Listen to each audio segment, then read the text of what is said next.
ఆయన అసలు సారీ చెప్పాడు. ఇలా పెట్టి ఇలా పేపర్ చింపేసినాడు ఆంధ్రాలో, ఆయనకి తెలంగాణలో ఎలా చెబుతాడు.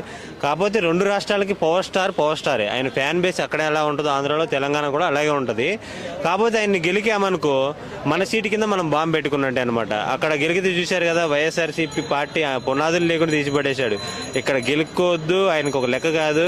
ఆయన చెబితే నరేంద్ర మోడీ ఆయన వెనకమంట ఉంటాడు, మేరా సాత్ పవనే అంటాడు.